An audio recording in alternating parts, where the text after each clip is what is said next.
সুদমুক্ত উপার্জন করতে মাস্টার্স পাশ করেও চাকরির পেছনে না ছুটে কৃষিতে বাজিমাত করেছেন তরুণ উদ্যোক্তা ইকবাল হোসেন রানু। তার একটা মনে প্ল্যান ছিল সে সুদমুক্ত কোনো কাজ করবে। সরকারি কোনো চাকরি হয় নাই, না হওয়ার পর উনি কৃষিকাজের সাথে সম্পৃক্ত। একসময় সরকারি চাকরির জন্য বেশ কয়েকবার ভাইবা দিয়েও ব্যর্থ হয়েছিলেন ইকবাল হোসেন রানু। তবে হতাশ না হয়ে এনজিও বা বেসরকারি চাকরির মোহ ত্যাগ করে আধুনিক কৃষিকে জীবনের পথ চলার সঙ্গী হিসেবে বেছে নেন তিনি। রংপুরের বীরগাছা উপজেলার পূর্ব ব্রাহ্মণীকুণ্ডা গ্রামের রানুর খামারটি এখন সবুজে মোড়ানো এক স্বপ্নের রাজ্য। চায়না প্রযুক্তিতে পলিনেট হাউসের ভেতরে সম্পূর্ণ মাটি ছাড়াই আধুনিক কোকোপিট পদ্ধতিতে তিনি উৎপাদন করেছেন উন্নত মানের হাইব্রিড সবজির চারা।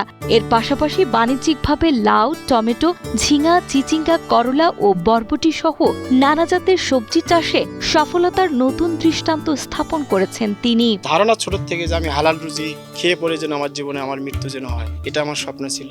যে যদি ভালো কোনো সরকারি চাকরি, সেবামূলক যদি কোনো চাকরি হয় হয়তো করবো, না হলে আমি এই কৃষিকাজের সঙ্গে জড়িত হব। সেই সুবাদে কৃষিতে আসা। হ্যাঁ, সব ধরনের সবজির চারা, কপি, মরিচ, বেগুন, টমেটো, লাউ, মিষ্টি কুমড়া, ক্যাপসিকাম আর ফলের মধ্যে পেঁপের চারাটা দেওয়া হয় আর কি। 3 বছর হয় আমার এই নার্সারি।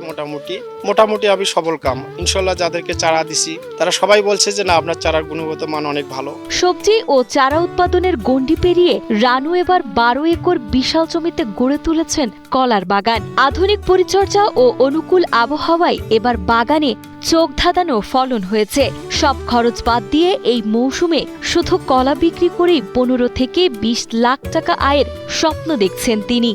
এছাড়া উন্নত চারা, সবজি ও ফলের সমন্বিত বিক্রি থেকে বর্তমানে তার মাসিক আয় দাঁড়িয়েছে প্রায় 1.5 লাখ টাকা। আমার চারার পাশাপাশি আমার সবজির বাগান আছে, কলার বাগান আছে। আমার প্রতিনিয়ত আসলে সবজি বিক্রি হয়। এভারেজে দেখা যায় আমার 1,20,000-30,000 টাকা প্রতি মাস আসে। আমার বাড়ি এখান থেকে 10 কিলোমিটার দূরে। আমি এবার এখান থেকে 3বার মরিচের পুলি নিয়ে কাটছি।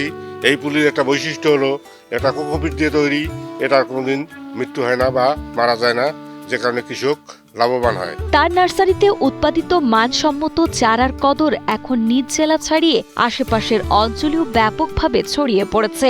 তার এই কৃষি খামারে স্থানীয়ভাবে কাজ করে জীবিকা নির্বাহ করছে অন্তত 5 জন মানুষ। শিক্ষিত বেকার যুবকদের জন্য এক উজ্জ্বল দৃষ্টান্ত হয়ে ওঠা রানু প্রমাণ করেছে দৃঢ় শক্তি, কঠোর পরিশ্রম ও আধুনিক প্রযুক্তির সমন্বয়ে কৃষিকাজও হতে পারে অত্যন্ত সম্মানজনক, লাভজনক এবং টেকসই একটি পেশা। আমার এখানে 4 থেকে 5 জন লোক অল টাইম প্রায় কাজ করে। চেষ্টা করছি আসলে কিভাবে কৃষির উন্নয়ন করা যায়, চর এলাকার মানুষ যেন সুখে থাকতে পারে। মানে শিক্ষিত যুবক যারা আছে, যারা এই সোনার হরিণ চাকরির পিছনে যারা ছুটতেছে, আমি তাদেরকে বলবো ভাই, আপনারা এভাবে সোনার চাকরির পিছনে না ছুটে আপনারা নিজে উদ্যোক্তা হন, এই দেশের জন্য কিছু করেন। আপনার এলাকার মানুষের ভাগ্য বদলাবে, আপনি নিজের ভাগ্য বদলাবে। আমরা এখান থেকে নার্সারি থেকে চারা নেই, বেগুন, টমেটো, মরিচ সবগুলোই চারা নেই। আমরা সব ফসলে আমরা লাভবান হই।